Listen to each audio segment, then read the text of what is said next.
already responded to this. So I want to ask you, do you think that Kyrie is worth all of this drama? No, he's not. He's not worth it at all. A matter of fact, let me say this straight up and down. I think Kyrie Irving should retire. I think he should announce his retirement today. Clearly, you don't want to play basketball bad enough. Now, you might still want to get the $33.4 million, obviously devoid of some of the docked pay you'll receive because you haven't complied with safety protocol measures. And as a result, the league is going to determine when you come back instead of yourself or taking personal leave and obviously forfeiting game checks or whatever the case may be. But still in all, at the end of the day, you know what, you're still going to get, in excess of $20 million at the very least, even though you're on the books of $33.4 million this year. Kyrie Irving has not prioritized basketball. I'm not saying he doesn't want to play all together. I'm saying he hasn't prioritized it. And how fair is that to the Brooklyn Nets? How fair is that to Sean Marks? How fair is that to Steve Nash, a coach that he endorsed bringing on board, a coach that he wanted, a coach that he fully supported? How fair is that to his brother, Kevin Durant?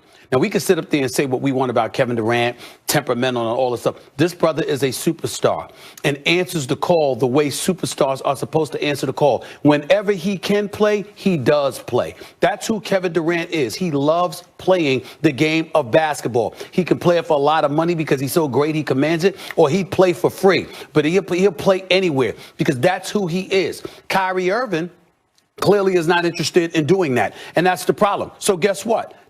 Go ahead and retire. Go ahead and retire until you know that you're committed to playing. And the reason why I seemed a bit perturbed and a bit disgusted by all of this is because Kyrie Irving, this is what's going on right now.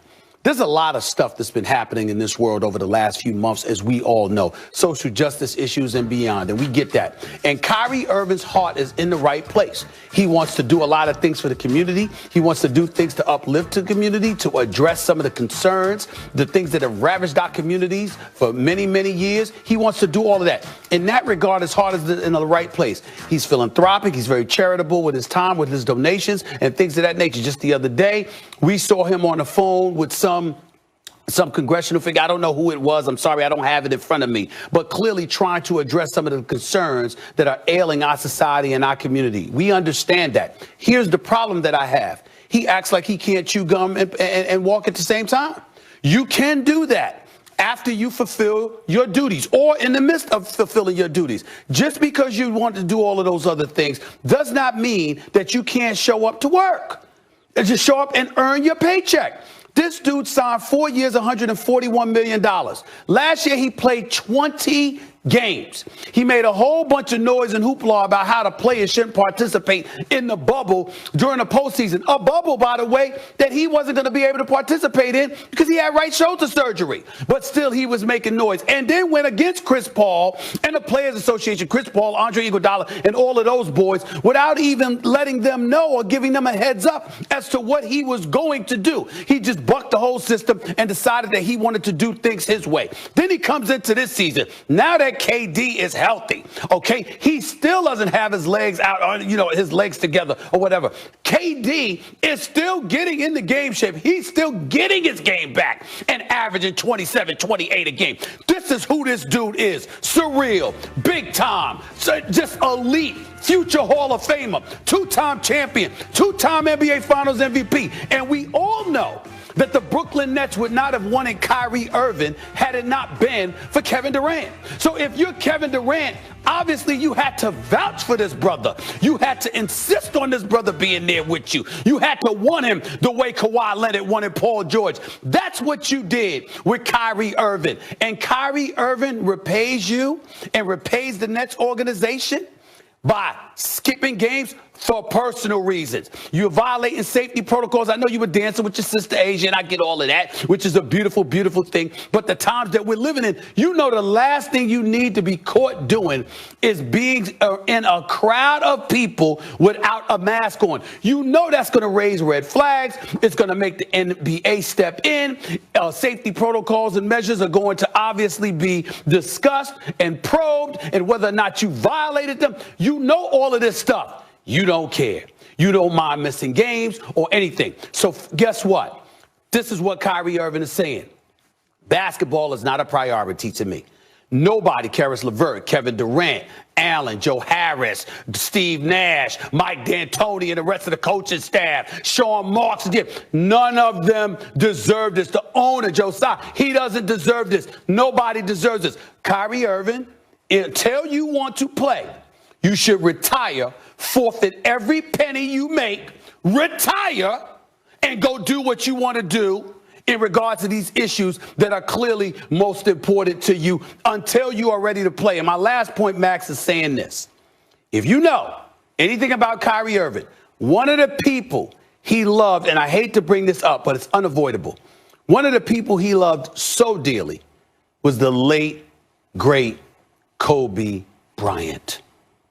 Kyrie loved this man, and he loved Kyrie, okay? This is a person that you respect and wanted to emulate. If you know anything about Kobe Bryant had a multitude of interests. He was always doing something. Missing games when healthy was not one of them. No matter what Kobe was doing, no matter what, even if he wasn't necessarily 100%, he didn't miss games. This is ridiculous. And you know what? He just needs to retire. He just needs to retire. That's a sobering sentiment, Stephen A. And I respect where you're coming from. And as far as Kyrie is concerned, you brought up Kobe. Kobe Bryant had a lot of interest. Kobe Bryant won an Academy Award after he stopped playing basketball. But the odds that Kobe Bryant would ever be as good at anything as he was at playing basketball were obviously he got an Academy Award for producing that piece. But when you're that good at anything, it's unlikely you'll be ever that good at anything else. One of the best who ever did it in an incredibly competitive industry that's played around the world for decades and decades and decades now. Kyrie Irving's physical prime is fleeting. It's a fleeting thing. It's not going to last forever. He has right now to accomplish whatever he wants to accomplish in basketball. And you would think the rest of his life to do everything else. And it's not even, as you said, that he can't walk and chew bubblegum at the same time. He can.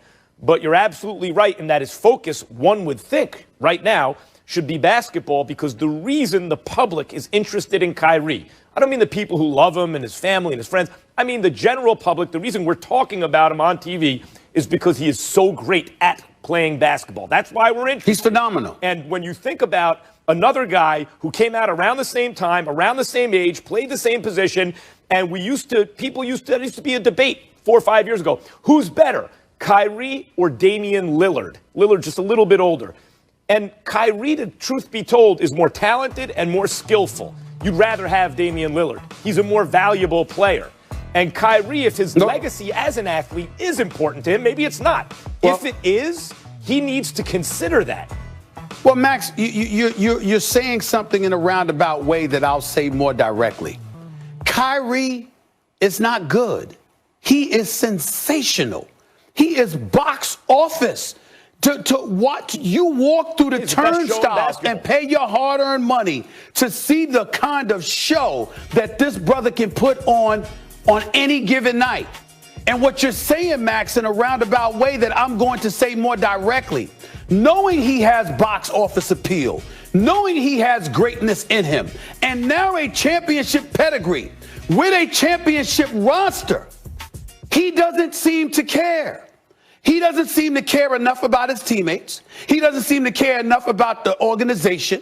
He doesn't seem to care enough about the game of basketball, the NBA brand. He doesn't seem to care about the fans who are starving to see him perform, because just because you get to see the greatness of LeBron and Bradley Beal and Kevin Durant and Steph Curry and Russell Westbrook and all of these brothers doesn't take away from your desire, your zest to see the greatness of Kyrie Irving. He's that special. One thing, and he's not. And by the way, he's not a bad guy. His heart is in the right place. The problem is that it's kind of uppity. The concerns I have are bigger than any concerns y'all have. Y'all should know that. Y'all should realize that. Vibe with me and flow with me. But you peons don't understand. You don't comprehend how deep this goes. So guess what? That's your problem. I'm just going to do what I do. But the $33.4 million, at least a chunk of it, make sure you give me that too. It does not work that way. That is not the real world. And you cannot continue to do what Kyrie Irving has been doing. You can't do it.